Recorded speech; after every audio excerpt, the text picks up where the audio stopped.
So good evening everyone. The branding show episode number 19 में आप सभी का स्वागत है। और मुझे बहुत खुशी होती है कि हर सैटरडे रात 8 बजे आप सभी लोग यहाँ पे आते हैं और हम कई तरह की ब्रांडिंग के बारे में डिस्कशन करते हैं कि ब्रांडिंग क्या होती है। और उसी के ऊपर आज मैं ब्रांडिंग की वैल्यूएशन कैसे निकालते हैं वो टॉपिक लेकर के आया हूँ। आपने देखा होगा शार्क टैंक में कि कई बार शार्क पूछते हैं कि आपके ब्रांड की वैल्यू क्या है, आपकी ब्रांड की वैल्यूएशन क्या है, या फिर आप बिजनेस ओनर हैं या एंटरप्रेन्योर्स हैं या आप बिजनेस फील्ड में हैं, तो आपने ये शब्द सुना होगा कि ब्रांड की वैल्यू क्या होती है। तो आज मैं आपको वही तरीका बताने वाला हूं कि किसी भी ब्रांड की वैल्यूएशन कैसे निकालते हैं, उसके क्या फायदे होते हैं, कौन से फॉर्मूले हैं जिससे ब्रांड की वैल्यूएशन निकाली जाती है, बड़ी ब्रांड की, एसएमईज की ब्रांड की वैल्यू कैसे निकाली जाती है, अलग अलग तरीके हैं। तो बिना टाइम वेस्ट किए करते हैं वीडियो की शुरुआत और आप सबके आशीर्वाद के साथ वीडियो की शुरुआत करते हैं।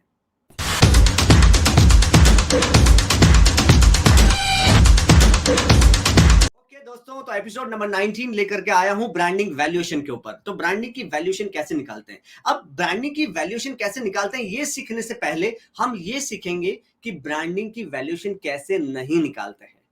मार्केट में या कई लोगों के दिमाग में मिसकंसेप्शन है कि ब्रांडिंग की वैल्यूएशन मतलब कंपनी में ब्रांड को जितना बेनिफिट हो रहा है या प्रॉफिट हो रहा है, जितना प्रॉफिट हो रहा है वो उसकी वैल्यूएशन है। तो ऐसा बिल्कुल भी नहीं है। अगर एक कंपनी का प्रॉफिट 1 करोड़ है तो उसकी वैल्यूएशन 1 करोड़ हो गई, ऐसा बिल्कुल भी नहीं है। अगर ऐसा होता तो ओला, उबर, पेटीएम जो लॉस में चल रहे हैं, जो प्रॉफिट में अभी तक आए भी नहीं है, लेकिन उनकी वैल्यूएशन बिलियंस में है, वो कैसे है, वो इतनी नहीं हो पाती।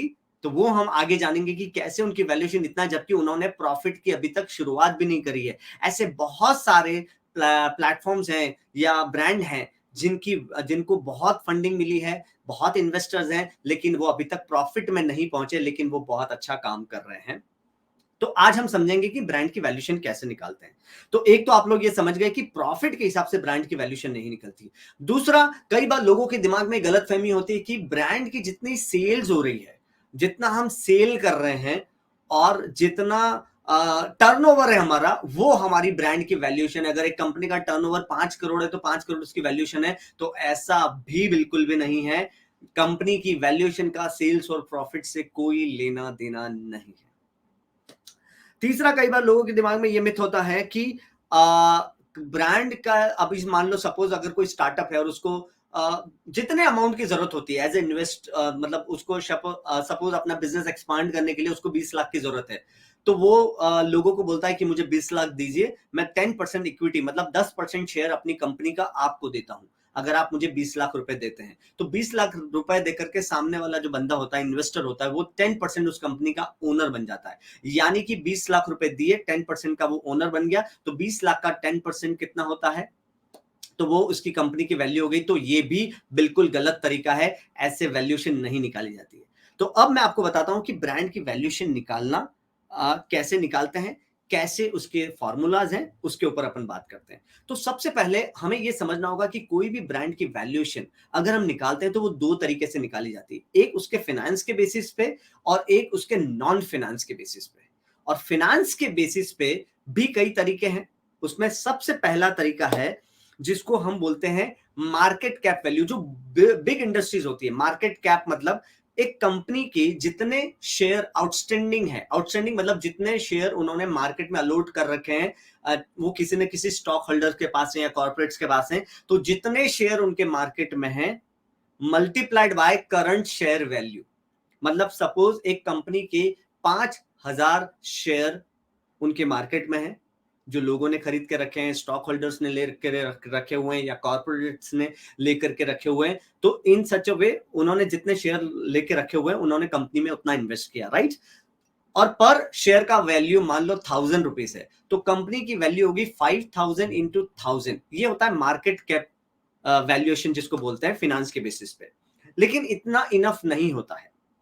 ये उन कंपनीज के लिए जिन कंपनीज ने अपना आईपीओ लॉन्च किया है, जिनके मार्केट में शेयर्स अवेलेबल हैं, आप खरीद सकते हैं, बेच सकते हैं, जिनका आईपीओ लॉन्च हुआ है, उन कंपनी का मार्केट कैप वैल्यू निकाला जाता है कि उनके कितने शेयर आउटस्टैंडिंग हैं और पर शेयर का करंट वैल्यू क्या है। तो outstanding share into per share price, currently price is equal to company's net value. अब वो जो नेट वैल्यू आती है उसका कितने भी गुना आप इन्वेस्टर से डिमांड कर सकते हैं, कैसे वो आप आगे जानेंगे और क्यों कर सकते हैं वो भी हम आगे जानेंगे। तो ये हो गया पहला, मार्केट कैप तरीके से आप कंपनी की वैल्यूएशन निकाल सकते हैं। दूसरा है फाइनेंशियल फैक्टर में पास्ट डेटा के हिसाब से, मतलब अगर जैसे आपका पास्ट डेटा, कंपनी के पास जो भी एसेट है, जैसे कि ऑफिस हो सकता है, लैंड हो सकता है, मशीन्स हो सकते हैं, बहुत सारा उनके पास इन्वेंट्री हो सकता है, तो कंपनी के पास जितनी एसेट है उसमें से लाइबिलिटी को माइनस करके,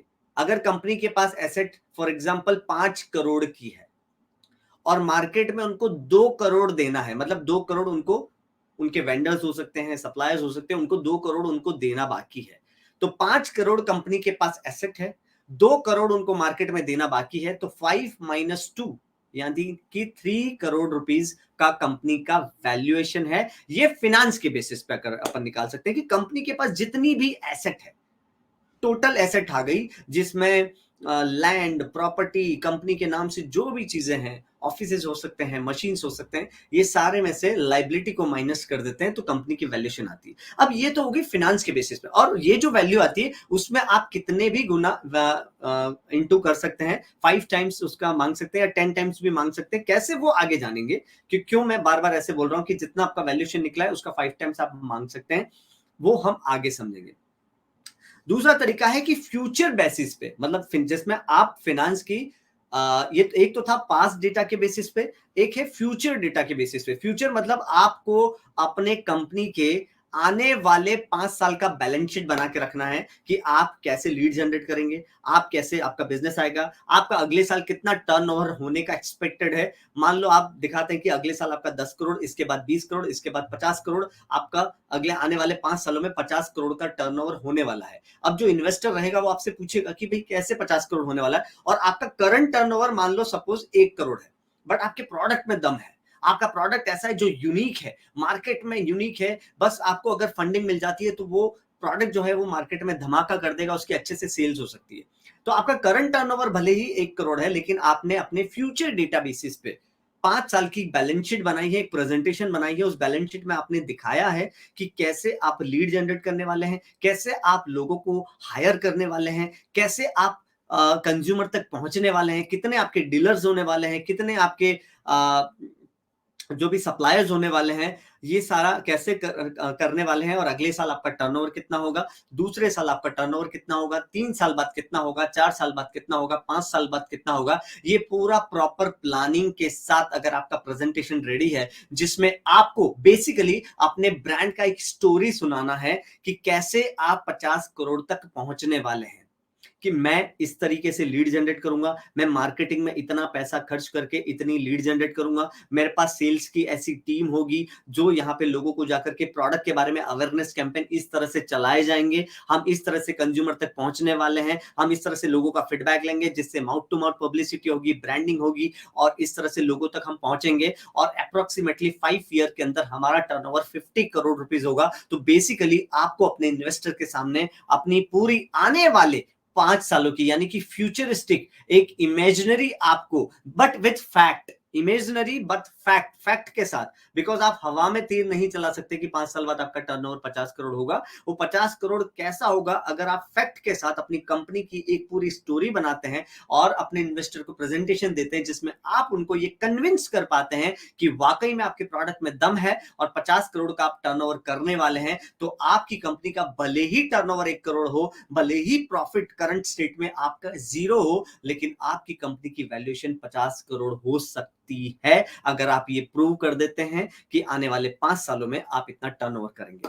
तो ये था फाइनेंस बेसिस पे, जिसमें एक में पास्ट डेटा के बेसिस पे कंपनी की वैल्यूएशन निकाली गई, और एक में फ्यूचर डेटा के बेसिस पे कंपनी की वैल्यूएशन निकाली। अब आप कहोगे कि यार अभी तो हमारा कंपनी में कोई प्रॉफिट ही नहीं हो रहा है, कोई सेल नहीं हो रहा है, 1 करोड़ का भी टर्नओवर नहीं है, तो हम अपनी कंपनी की वैल्यूएशन कैसे निकालेंगे? तो दूसरा जो फैक्टर होता है वो है नॉन फाइनेंस फैक्टर, जिसमें आपकी कंपनी की सेल्स, प्रॉफिट, रेवेन्यू, टर्नओवर से कोई मतलब नहीं है। नॉन फाइनेंस में बहुत सारी चीजें इन्वॉल्व होती हैं। फॉर एग्जाम्पल, अगर कोई स्टार्टअप वाला है, उसके पास बहुत ही अच्छा आइडिया है, बहुत ही अच्छा उसका प्रोडक्ट है, तो यहाँ पे सबसे पहले अगर एक छोटी कंपनी है और उसको एक ब्रांड की वैल्यूएशन निकालनी है, तो वो अपनी प्रेजेंटेशन को वो इन्वेस्टर को बताएगा कि कैसी उसके पास टीम है। सपोज एज ए इन्वेस्टर अगर मैं किसी ऑर्गेनाइजेशन को देखता हूं, सपोज फॉर अपन एक एग्जांपल लेते हैं, दो कंपनी है एक्स और वाई, और दोनों कंपनी का टर्नओवर है 2 करोड़ 2 करोड़, दोनों कंपनी का टर्नओवर 2 करोड़ है। अब अगर एक कंपनी का जो वैल्यूएशन है वो 5 करोड़ दिखा रहे हैं और एक कंपनी वैल्यूएशन अपनी 50 करोड़ दिखा रही है, तो कैसे? अभी दोनों कंपनी का टर्नओवर 2 करोड़ है, तो वैल्यूएशन, अब दोनों कंपनी में मैं एज ए इन्वेस्टर अगर गया हूं और मुझे नॉन फाइनेंस बेसिस पे, बिकॉज दोनों का टर्नओवर 2 करोड़ है और 2 करोड़ अगर टर्नओवर है तो उसकी वैल्यूएशन इस तरीके से नहीं निकाल सकते, बट उनके आइडियाज, उनके प्रोडक्ट, उनकी क्वालिटी के बेसिस पे निकाल सकते हैं। तो वहां पे मैं, और मान लो प्रोडक्ट भी दोनों का सेम है, तो यहां पे सबसे पहले मैं देखूंगा कि इस कंपनी में टीम कैसी है और इस कंपनी में टीम कैसी है। अगर वहां पे काम करने वाले लोग बहुत ही क्वालिफाइड हैं, सीए हैं, आईआईटीएंस हैं, फाइनेंस जो संभाल रहे हैं वो सीए हैं खुद, और आईआईटीएंस लोग वहां पे काम कर रहे हैं, बहुत ही ब्रिलियंट माइंड वहां पे काम कर रहे हैं, अगर उनकी टीम अच्छी है तो टीम के बेसिस पे उनकी वैल्यूएशन 10 टाइम्स बढ़ सकती है। अब आप अपनी प्रेजेंटेशन में ये दिखाएंगे कि आपके पास टीम कैसी है। अगर आपके पास टर्नओवर ज्यादा नहीं है, स्टार्टअप है, तो इन्वेस्टर को आपको दिखाना है कि आपके पास लोग कैसे काम कर रहे हैं, क्या उनका क्वालिफिकेशन है, क्या आपका वर्क कल्चर है, टीम आपकी किस तरह से बॉन्डेड है, और कैसे आपका विजन है। तो आपके विजन के हिसाब से, आपके पर्पस के हिसाब से और आपके टीम की क्वालिटी के क्वालिफिकेशन के हिसाब से आंका जाएगा कि आपकी ब्रांड की क्या वैल्यू है। अब वहां पे वो इन्वेस्टर ये कन्विंस हो जाता है कि यार ये टीम के साथ मैं इस कंपनी को 5 साल में इतना प्रॉफिट बनते देख सकता हूं, बिकॉज इन्वेस्टर जो होता है जिसने ऑलरेडी कोई बिजनेस खड़ा किया है, तो वो फ्यूचर थोड़ा देख सकता है, भाप सकता है कि यार ये कंपनी में इतने क्वालिफाइड अगर लोग काम कर रहे हैं, आईआईटीएन से अगर काम कर रहे हैं, इतना ब्रिलियंट माइंड अगर काम कर रहा है, आइडिया इतना अच्छा है, तो डेफिनेटली ये कंपनी आने वाले 4-5 साल में बहुत प्रॉफिट अर्न करेगी, और वहां पे वो उनको अच्छी वैल्यू दे सकते हैं। फॉर एग्जाम्पल, जब फेसबुक व्हाट्सएप को खरीदने गया तो उस समय व्हाट्सएप का प्रॉफिट था 0, व्हाट्सएप बिल्कुल भी पैसा नहीं कमाता था, लेकिन बहुत सारे कंज्यूमर्स उसके थे, टीम जो था, माइंड जो था, वो ब्रिलियंट माइंड था, दोनों जो फाउंडर्स थे और उनकी जो टीम थी वो बहुत ही ब्रिलियंट माइंड के थे। तो फेसबुक ने $19 बिलियन के अंदर व्हाट्सएप को खरीदा, वो उस कंपनी की वैल्यूएशन थी। तो यहां पे जो वैल्यूएशन निकाली गई वो टीम की वजह से निकाली गई। दूसरा, सब्सक्राइबर बेसिस पे, मतलब आपको कितने लोग आपके प्रोडक्ट को यूज कर रहे हैं, आपके कंज्यूमर कितने। जैसे व्हाट्सएप के केस का ही अगर अपन एग्जांपल लें, तो बहुत सारे लोग उस समय जब फेसबुक ने व्हाट्सएप को खरीदा, उस समय भी 80% से ज्यादा लोग व्हाट्सएप यूज कर रहे थे। तो सब्सक्राइबर बेसिस पे आपके पास डेटा कितना है, सब्सक्राइबर के बेसिस पे भी आपकी कंपनी की वैल्यूएशन आकी जाती है। अब आपका टीम भी अच्छा है, सब्सक्राइबर भी अच्छा है, तो आप अपनी कंपनी के वैल्यूएशन को उतना ही मल्टीपल कर सकते हैं। अब आपको as a company owner, investor को ये प्रूव करना है कि आपकी टीम कितनी अच्छी है और आपका सब्सक्राइबर बेस कितना अच्छा है। तो जो आपके पास अगर सब्सक्राइबर बेस नहीं है तो टीम पे फोकस करना है, अगर टीम भी अच्छी है, सब्सक्राइबर बेस भी अच्छा है, तो वो भी आपको अपनी प्रेजेंटेशन में इन्वॉल्व करना है कि करंटली आपके नंबर ऑफ कस्टमर्स कितने हैं जो आपके प्रोडक्ट को यूज कर रहे हैं। तीसरा होता है यूनिकनेस। आपका प्रोडक्ट, आपका आइडिया इतना यूनिक है कि मार्केट के अंदर अभी ऐसा कोई भी आइडिया अवेलेबल नहीं है।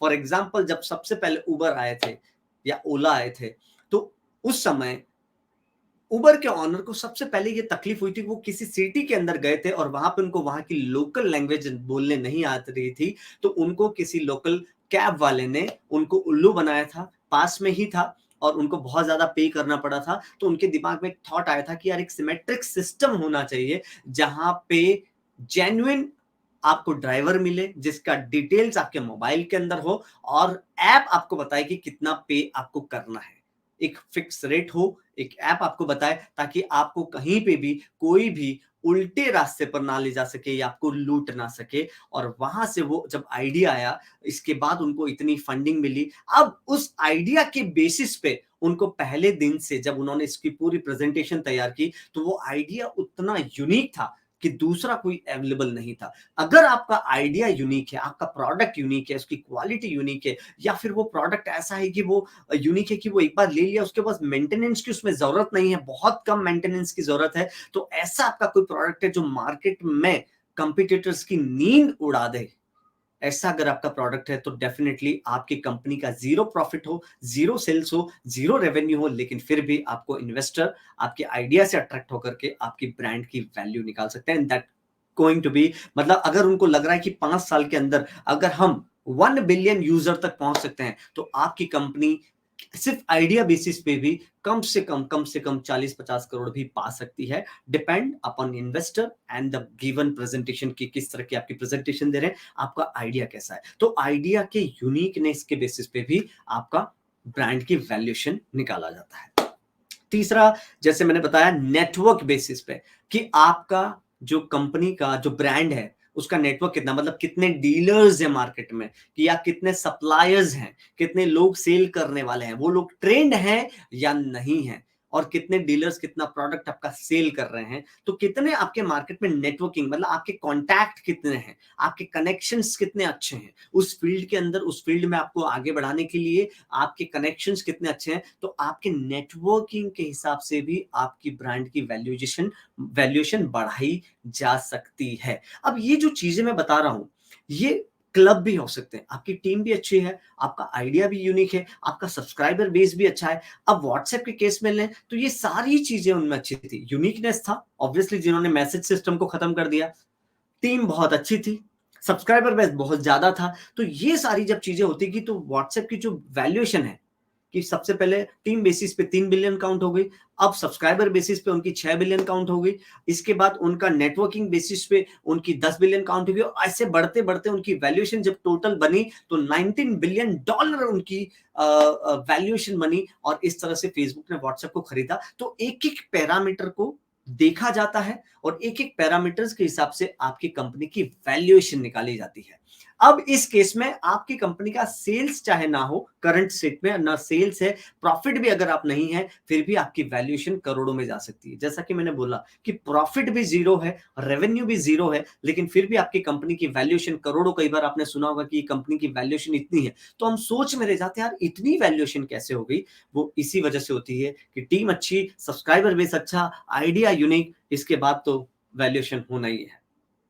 और इसके बाद है टाइमिंग, जो वेव के साथ, अगर मान लो सपोज इन्वेस्टर जो होते हैं ना, वो जो करंट वेव चल रही है उसके हिसाब से चलते हैं। जैसे कि बीच में फूड वेव आई थी कि हर कोई जोमेटो, स्विगी, जब ये ऐप आई थी तो फूड वेव आई थी, तो हर कोई फूड ऐप अपना निकाल रहा था, तो फूड ऐप वालों को बहुत अच्छा फंडिंग मिल रहा था।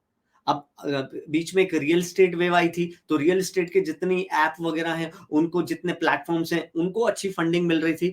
तो आजकल इलेक्ट्रिक व्हीकल का वेव चल रहा है, तो जितने भी लोग इलेक्ट्रिक व्हीकल फील्ड में काम कर रहे हैं उनको अच्छी फंडिंग मिल रही है, अगर वो अपना कंपनी का प्रेजेंटेशन अच्छा बनाते हैं। बिकॉज देखो, एक बात तो तय है कि अगर आपका कोई आइडिया है उसको एक लेवल तक लेकर के जाना है तो आपको फंडिंग की जरूरत होती है। स्पेशली अगर आपका प्रोडक्ट आपको पता है यूनिक है और आपने पेटेंट करवा लिया है, तो इन्वेस्टर को पता है कि कोई कॉपी नहीं कर सकता। अब आप शार्क टैंक जैसे किसी प्लेटफॉर्म पे जाते हैं या फिर आप किसी बड़े इन्वेस्टर से मिलते हैं, तो आपको अपनी पूरा प्रेजेंटेशन देना होता है कि आपका प्रोडक्ट कैसे यूनिक है। अब अगर आपका प्रोडक्ट यूनिक है और वो टाइमिंग पे भी है, मतलब उस समय इलेक्ट्रिक, जैसे आज की डेट में इलेक्ट्रिक व्हीकल का वेव चल रहा है, तो आपका प्रोडक्ट जो है वो इलेक्ट्रिक व्हीकल फील्ड के अंदर ही है, तो डेफिनेटली आपको फंडिंग मिलती है। तो जितने भी मेरे भाई लोग इलेक्ट्रिक व्हीकल में काम कर रहे हैं, अगर उनको फंडिंग की जरूरत है तो आज मौका है आपके पास। ये जो टाइम चल रहा है, इलेक्ट्रिक व्हीकल का टाइम चल रहा है, फंडिंग लेकर के आप अपने बिजनेस को अलग लेवल तक पहुंचा सकते हैं। तो इस दिशा में जरूर सोचना शुरू करें, क्योंकि अभी जो फंडिंग चल रही है वो इलेक्ट्रिक वेव की चल रही है। एक टाइम पे इन्वेस्टर की वेव चल रही थी, इन्वेस्टिंग ऐप की, तो जीरोधा वगैरह कई लोगों को तो इनको अच्छे इन्वेस्टर, कई लोगों ने ऐसी ऐप बनाई तो उनको फंडिंग भी अच्छी मिली है। तो कहने का मतलब है कि टाइमिंग जब अगर सही होता है तो उस वेव के अंदर अगर जो करंट वेव चल रही है उसके अंदर अगर आपका प्रोडक्ट सेट होता है तो भी आपका ब्रांड का वैल्यू बढ़ाया जा सकता है। और दूसरा क्या होता है कि अगर सपोज आपका कोई ऐप है या कोई आपने प्रोडक्ट है, तो कंपिटिटर्स जो होते हैं, करंट वेव चल रही होती है, तो वो मार्केट नहीं खोना चाहते हैं, वो आपको आपकी जितनी वैल्यूज है मैक्सिमम आपको करके आपको खरीद लेना चाहेंगे। बिकॉज फॉर एग्जाम्पल अगर कोई फूड ऐप है, जैसे आए दिन छोटी मोटी बहुत सारी फूड ऐप रहती है जिनके पास एक अच्छा मार्केट कैप्चर होता है। अब कोई फूड ऐप है, अब अगर जोमेटो चाहता है कि यार मुझे पूरा मार्केट कैप्चर करना है, तो वो छोटी मोटी फूड ऐप को क्या करेगा, जिनके पास 50,000 1 मिलियन का सब्सक्राइबर बेस है या कस्टमर बेस है, तो वो क्या करेंगे कि उनको उनकी वैल्यू बता करके या ज्यादा वैल्यू दे करके उनको वो ऐप खरीद लेंगे, क्योंकि वो नहीं चाहते, बिकॉज उनको मालूम है कि ये अगर टिक गए तो ये ब्रिलियंट माइंड है, तो ये अगर टिक गए तो ये डेफिनेटली अपने को बीट कर सकते हैं। तो इससे पहले वो क्या करते हैं कि छोटे प्लेयर्स को खरीद लेते हैं। और जो छोटे प्लेयर्स होते हैं उनको पता होता है कि यार अब हमें एक्सपांड करने के लिए या तो हमें फंडिंग की जरूरत है या हमें बहुत ज्यादा टीम लगेगी और शायद हम उतने कैपेबल नहीं है, तो बेहतर है। और उनका पर्पज ही शुरू से इस लेवल तक पहुंच के ब्रांड को बेच देना होता है कि हम अपने कंपटीटर्स को अपनी ब्रांड को सेल कर देंगे। कई बार लोग ऐसी ऐप वगैरह इतना स्टार्टअप इसलिए करते हैं ताकि एक लेवल पे आने के बाद वो अपने ही कंपटीटर्स को एक अच्छी वैल्यू देकर के उसको बेच सकें। तो टाइमिंग बेसिस पे, और ये था नीड बेसिस पे। नीड बेसिस पे जैसे मैंने बताया कि कोई एक मार्केट प्लेयर है, वो पूरा मार्केट कैप्चर करना चाहता है, तो वो छोटे मोटे प्लेयर्स को खरीद लेगा। उसको बोलते हैं नीड बेस्ड ब्रांड वैल्यूएशन। मतलब अगर जैसे जोमेटो को पता चला कि यार ये नई फूड ऐप है और इसका मार्केट में अच्छा शुरू हो गया है, इसकी ग्रोथ अच्छी है, पिछले 1 साल में उसने अच्छी ग्रो किया है, इनके पास टीम अच्छी है, तो वो उसको उनकी वैल्यूएशन से कई गुना मल्टीपल टाइम्स उनको वैल्यू देकर के वो उसको खरीद लेते हैं, ताकि मार्केट में कोई ऐसा नया प्लेयर ना आ सके जो उनकी सीट को हिला सके। तो यहां पे दोनों तरफ विन विन सिचुएशन होती है। वो भी अपनी ऐप को बेचना चाह रहे थे और उनको अपनी करंट वैल्यू के से 10 टाइम्स या उससे भी ज्यादा टाइम्स अगर उनको पैसा मिलता है, उनको उनकी वैल्यू मिलती है, तो डेफिनेटली वो फिर अपनी ऐप को बेच देते हैं, क्योंकि उनको भी मालूम है कि वो इनको कैसे बिट करेंगे, उसके लिए उनको बहुत ज्यादा एक्सपेंशन की जरूरत, और फिर वो उसमें अलग प्रोडक्ट बनाने में लग जाते हैं, फिर उसको भी बेचते हैं। इस तरीके से वो काम किया जाता है। इसके बाद एक आजकल जो सबसे ज्यादा देखा जाता है वैल्यूएशन में, और वैल्यूएशन में वो ये देखा जाता है कि आपके ब्रांड की ऑनलाइन रेपुटेशन क्या है, ऑनलाइन किस तरह से आपके सब्सक्राइबर कितने हैं, आपके यूट्यूब पे वीडियोस कितने हैं, आपकी ब्रांड को ऑनलाइन लोग क्या पसंद कर रहे हैं, आपके ब्रांड के बारे में लोगों ने क्या रिव्यूज दिए हैं, आपकी ब्रांड के बारे में लोगों के क्या फीडबैक हैं, उन्होंने क्या कमेंट किया है, कितने लाइक्स हैं, कितने फॉलोअर्स हैं, आप सोशल मीडिया पे कितने कंसिस्टेंट हैं, कितनी आपकी पोस्ट जा रही है, कितने आपके वीडियोस जा रहे हैं, कितनी आपकी रील्स जा रही है, और ये सारा मिलाकर के बनता है ऑनलाइन रेपुटेशन मैनेजमेंट, जिसमें आपका ऑनलाइन वैल्यू निकाला जाता है। अगर ये आपका ऑनलाइन रेपुटेशन अच्छा है तो डेफिनेटली आपकी ब्रांड की वैल्यू उसको मल्टीपल टाइम्स बढ़ जाती है।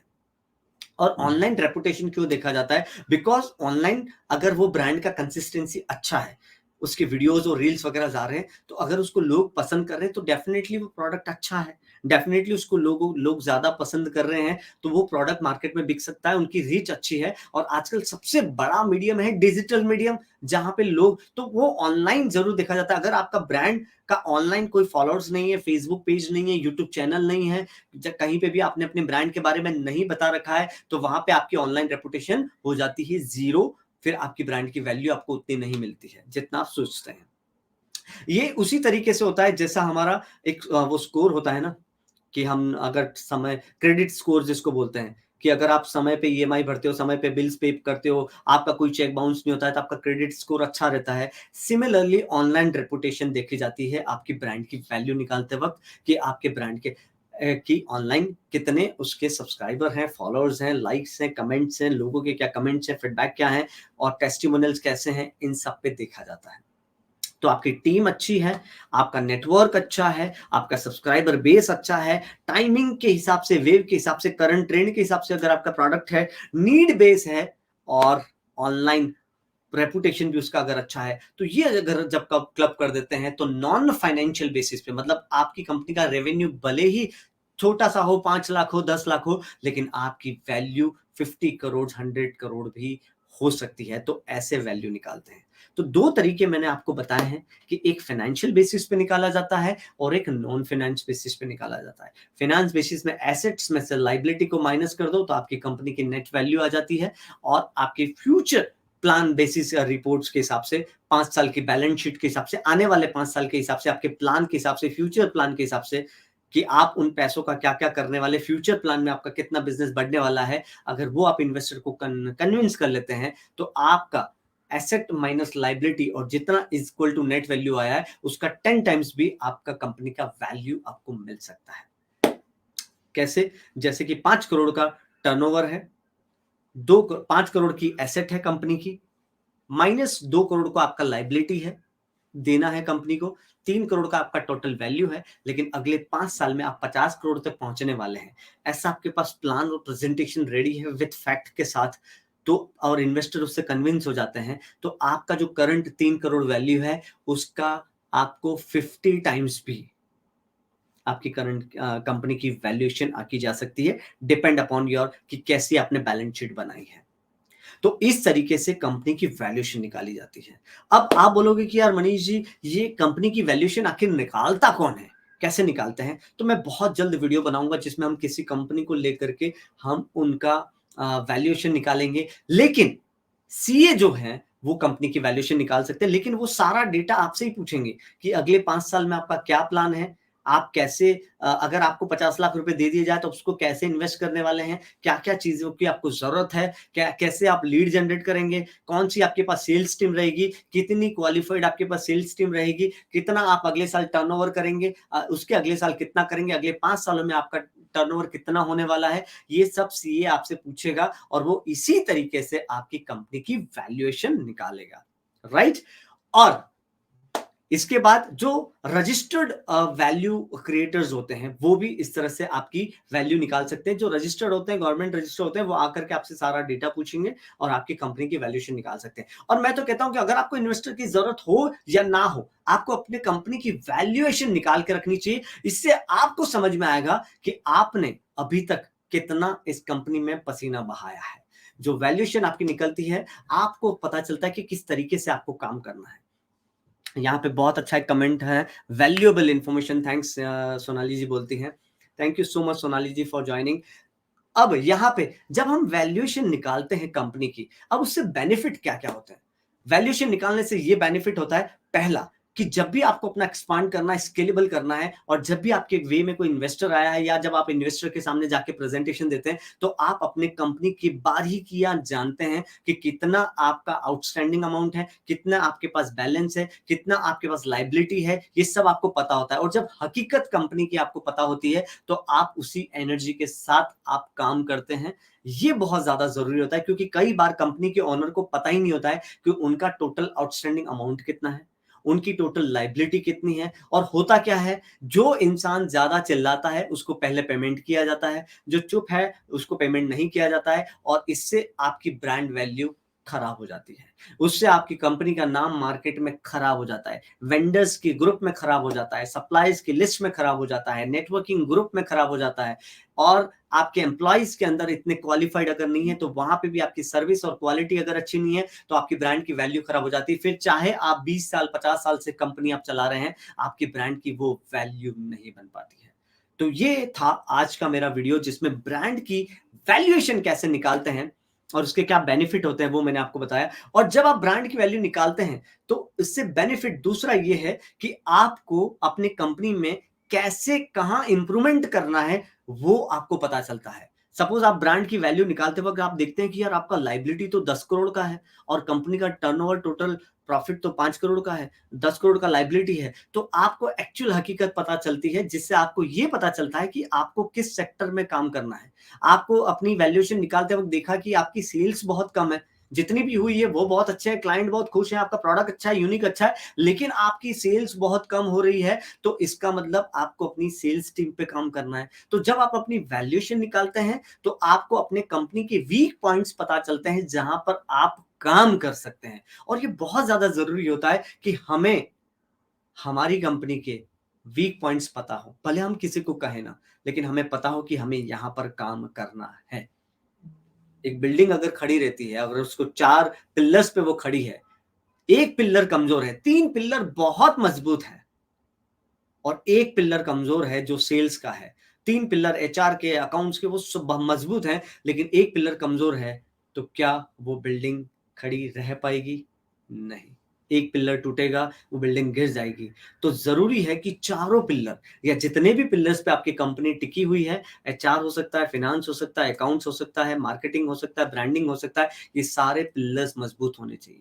बहुत सारी कंपनीज़ हैं जिनके सारे पिलर्स मज़बूत होते हैं, लेकिन ब्रांडिंग और मार्केटिंग नाम पे ज़ीरो होते हैं। तो वो मेहनत करते रहते हैं और उनका ऑनलाइन रेपुटेशन नहीं होता है, मार्केटिंग का पिलर कमज़ोर होता है और धीरे-धीरे वो स्टक हो जाते हैं और एक सर्टेन लेवल के बाद उनका टर्नओवर ग्रो ही नहीं हो पाता है, क्योंकि उनका मार्केटिंग का, ब्रांडिंग का पिलर कमज़ोर है।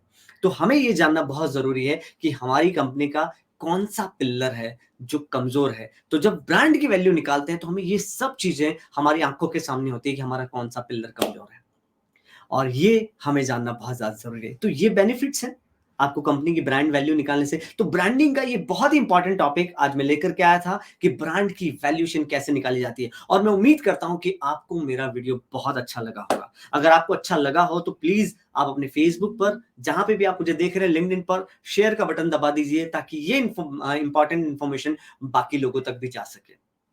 और हम हर फ्राइडे को शाम को 5 बजे नया वीडियो हमारे यूट्यूब चैनल पे अपलोड करते हैं। आप हमारे यूट्यूब चैनल सत्कार इन्फोटेक, सत्कार सॉफ्टवेयर सॉल्यूशन प्राइवेट लिमिटेड को सब्सक्राइब कीजिए ताकि आप और बेल आइकन प्रेस कीजिए ताकि आप हमारे हर नए वीडियो का नोटिफिकेशन पा सकें। अगले शनिवार फिर रात 8 बजे मिलेंगे एक नए ब्रांडिंग के पैरामीटर्स के साथ। तब तक के लिए बहुत धन्यवाद and thank you so much. अगर आपको मेरा कंटेंट अच्छा लगा हो तो कमेंट बॉक्स में आप टाइप कर सकते हैं वैल्यूएबल, ताकि मुझे पता चले कि कितना, और ब्रांडिंग का कोई भी पैरामीटर्स जिस पे आप वीडियो बनवाना चाहते हैं तो मुझे जरूर लिखिए ताकि मैं उस पर स्टडी करके, रिसर्च करके आपके लिए वीडियो लेकर के आऊं। So much thank you everyone जो भी अटेंड किया और जो भी इस वीडियो को बाद में देखने वाले हैं उनका पहले से धन्यवाद। Thank you so much.